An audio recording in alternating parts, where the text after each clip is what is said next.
Tumindig kayo at tumingala. Mapagpalang araw ng Huwebes, kapanalig. Kapistahan po ngayon ni Santa Catalina Labore. Ito po si Sister Rose Agtarap ng Daughters of St. Paul para sa mabuting balita. Pagnilayan natin ang Ebanghelyo ngayon.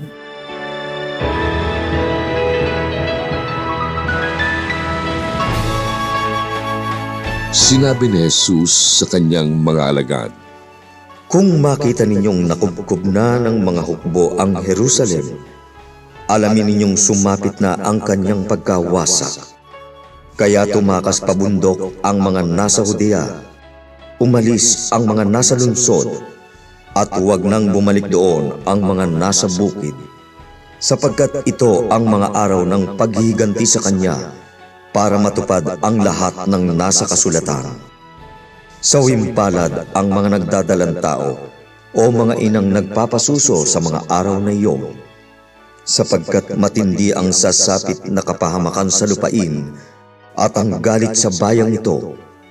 Mamamatay sila sa tabak, dadalhing bihag sa lahat ng bansa, at yuyurakan ng mga bansang pagano ang Jerusalem hanggang mabuo ang panahon ng mga bansa.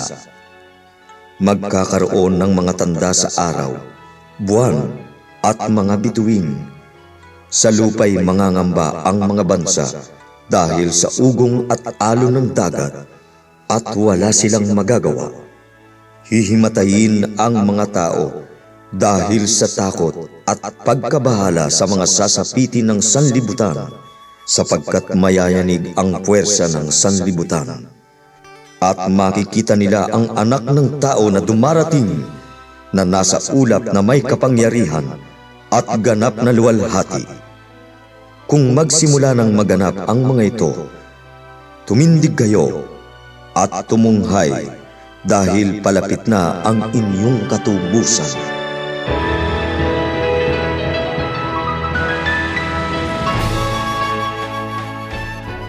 Matindi ang mga naunang bahagi ng mabuting balita ngayon. Hindi ko mawari ang naramdaman ko habang binabasa ko ito. Ngunit laking ginhawa naman nung makarating na ako sa pinakahuling pangungusap. Kapag nagsimula nang mangyari ang mga ito, tumayo kayo at tumingala, sapagkat malapit na ang pagliligtas sa inyo. Minsan sa isang homily, nagtanong si Father, sino sa inyo ang gustong makarating sa langit? Ang daming nagtaas ng kamay.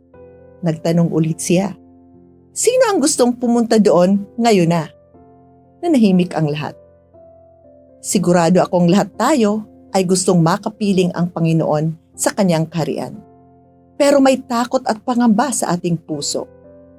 Maraming nagtatanong sa amin kung kailan magugunaw ang mundo. May nababalitaan din tayong mga grupo na umaakyat sa bundok dahil nalalapit na raw ang katapusan ng mundo. Marami ang nababahala at nagtatanong, kailan nga ba? Paano ba tayo dapat maghanda? Hindi nagkukulang ang Panginoon. Lahat ng biyaya ipinagkakaloob niya upang tayo'y magpakabuti, manalig at isabuhay ang kanyang kalooban.